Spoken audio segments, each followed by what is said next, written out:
जब अगले साल यही वक्त जा रहा होगा, ये कौन जानता है कौन किस जगह होगा।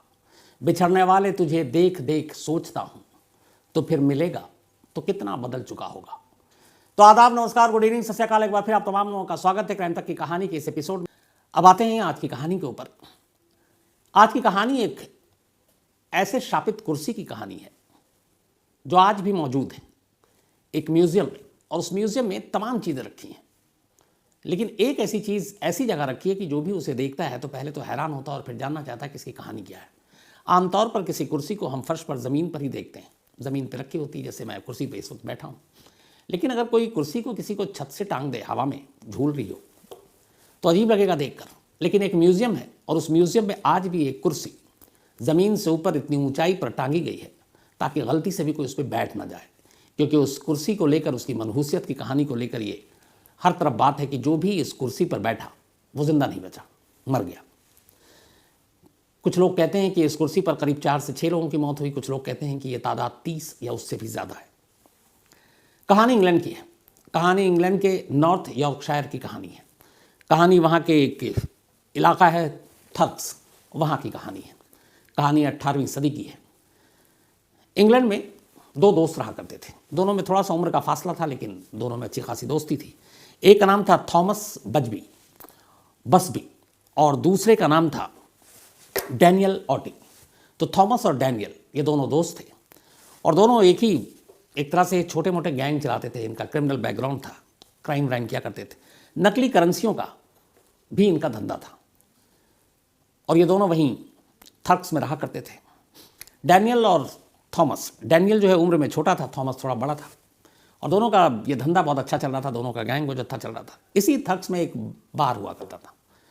अक्सर ये दोनों उसी बार में जाते और उस बार में जाकर ड्रिंक किया करते थे। तो दोनों की ज़िंदगी खुशहाल थी, क्राइम की दुनिया इनकी अपनी चमक रही थी।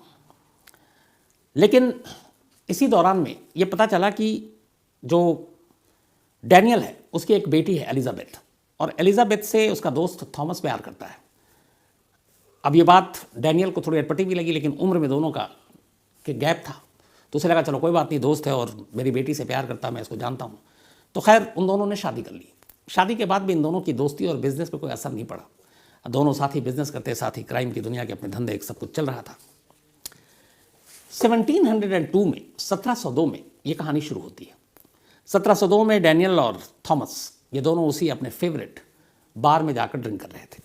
अच्छा, उस बार में सालों से ये दोनों जाया करते थे, और वहाँ जब जाते तो जो थॉमस है, थॉमस की वहाँ पे एक फेवरेट चेयर हुआ करती थी, जिस कुर्सी पर वो बैठकर शराब पिया करता था।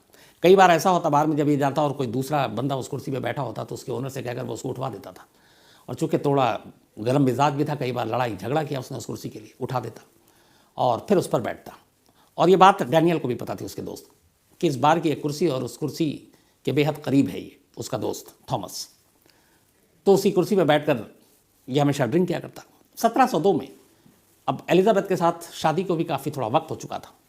इस दौरान में डैनियल और थॉमस दोनों की अभी भी दोस्ती, कारोबार सब कुछ चल रहा है। लेकिन कहीं ना कहीं डैनियल को लग रहा था कि थॉमस उसकी बेटी को तंग करता है, खुश नहीं रखता है एलिजाबेथ को। तो एक दिन उसने उससे कहा कि मैं एलिजाबेथ को अपने साथ वापस ले जाऊँगा तुम्हारे घर से। ये बात थॉमस को बुरी लगी, वो एलिजाबेथ से प्यार करता था। खैर इसी के बाद दोनों एक शाम पहुँचे 1702 में, एग्जैक्ट डेट याद नहीं हो, तब कहीं मेंशन नहीं है, और उसी बार में जाकर शराब पीने लगते हैं। दोनों में झगड़ा होता है। झगड़े के दौरान में थॉमस उठता है, वॉशरूम जाता है, वापस आता है तो देखता है कि डैनियल उसकी उस फेवरेट चेयर पर बैठा हुआ है, और इससे पहले डैनियल ने कभी ऐसी हरकत नहीं की। लेकिन उस रोज़ लड़ाई के बाद वो उसको चिढ़ाना चाहता था। उसने उससे कहा मेरी कुर्सी से उठ जाओ। डैनियल उठने को तैयार नहीं। दोनों में हाथापाई हो गई।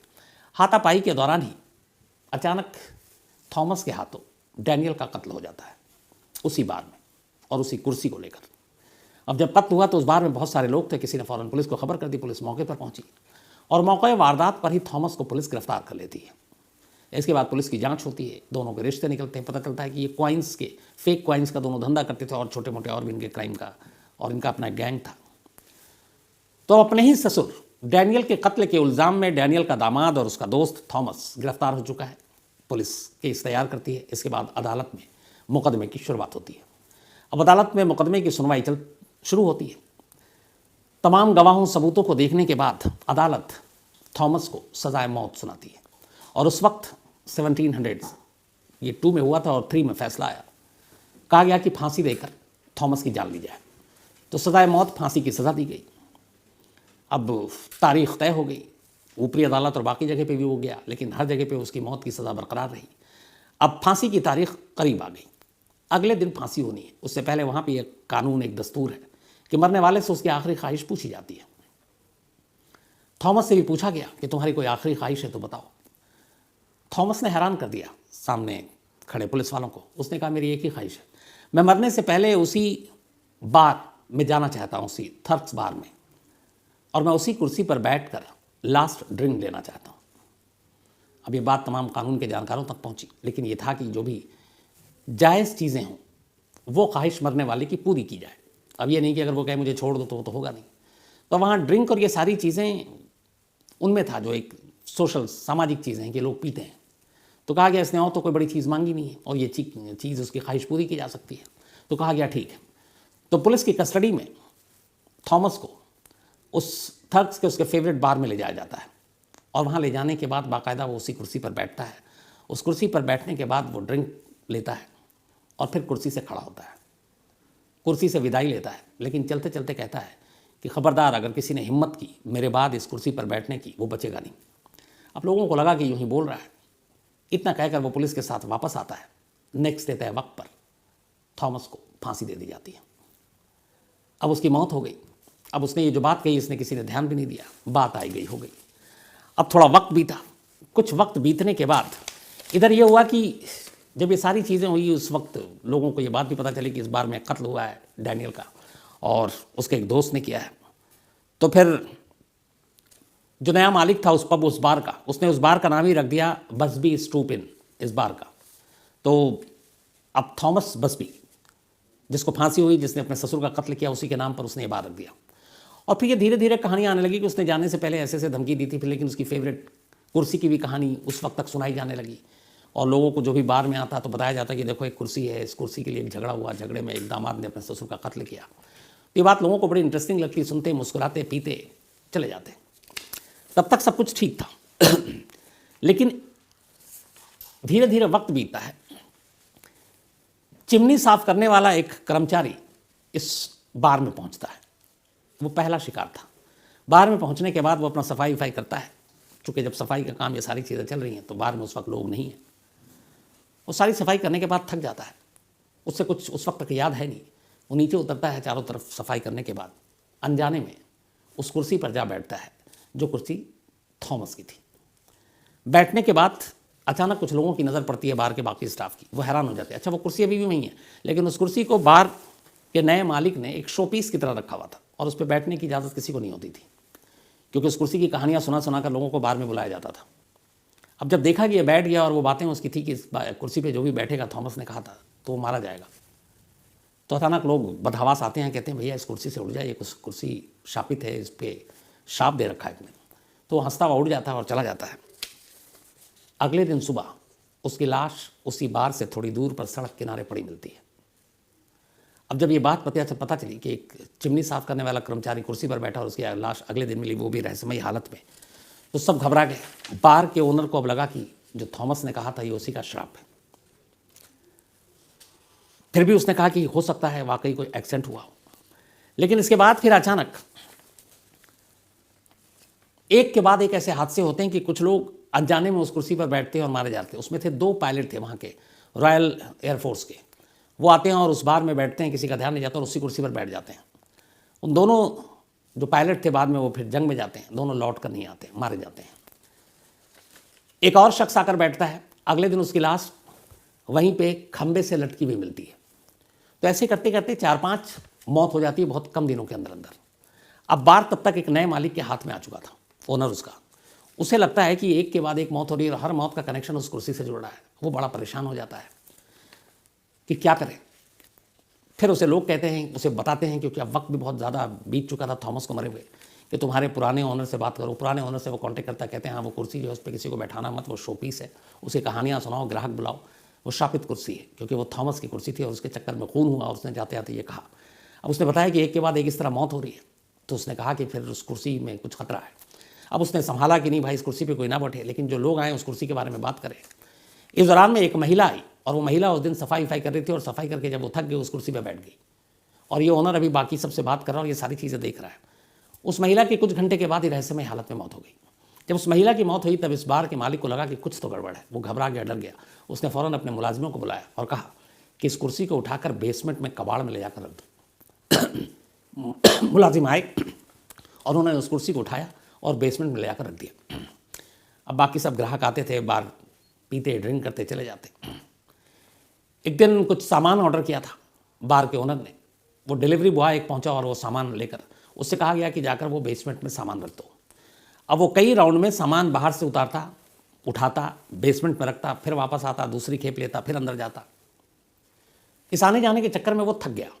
एक बार एक सामान लेकर आया तो थक गया, तो उसने देखा कि यार इतनी खूबसूरत कुर्सी यहाँ पे पड़ी हुई है, थकान हो रही है, चलो थोड़ा सुस्ता लूँ। वो उस कुर्सी पर बैठ गया, उससे उस कुर्सी के बारे में कुछ पता नहीं। बैठा, उठा, सामान रखा, गया, शाम को उसकी भी मौत हो गई, बिल्कुल ठीक ठाक। अब जब ये बात बार ओनर को पता चली तो उसने पता किया तो पता चला कि वो नीचे बेसमेंट में बार बार जा रहा था और वहाँ वो कुर्सी पर बैठा था। अब बार ओनर को यकीन हो गया कि इस कुर्सी के अंदर कुछ ना कुछ है और ये जो है एक शापित कुर्सी है।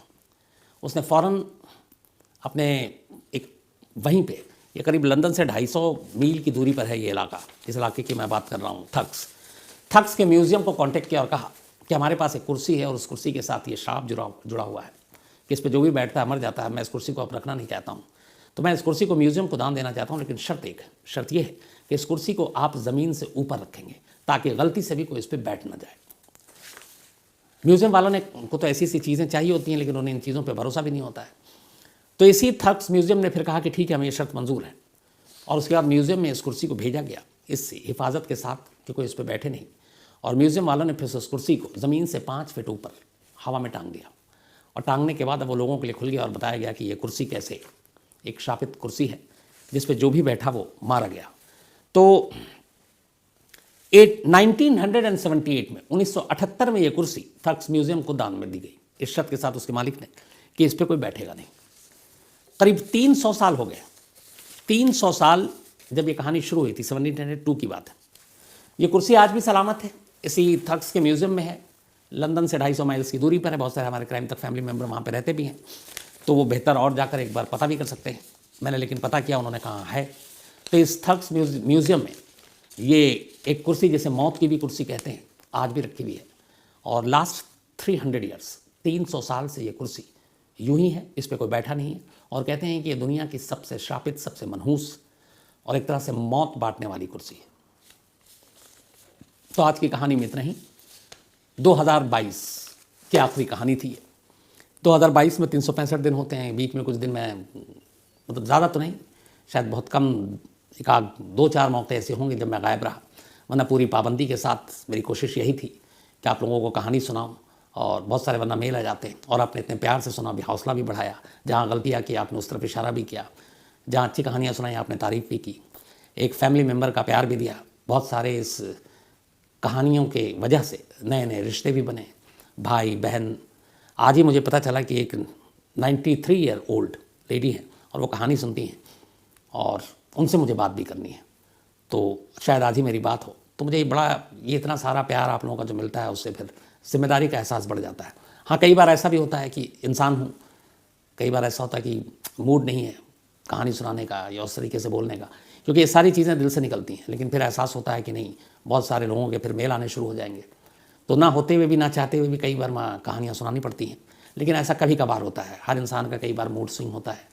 कई बार आप अच्छे मूड में होते हैं, कई बार काम का कुछ प्रेशर होता है, कई बार कुछ और होता है, तो बहुत सारी चीज़ें हो जाती हैं। लेकिन कोशिश यही होती है कि ये कहानी का सिलसिला लगातार यूँ ही चलता रहे, आप यूँ ही सुनते रहें, हौसला बढ़ाते रहें।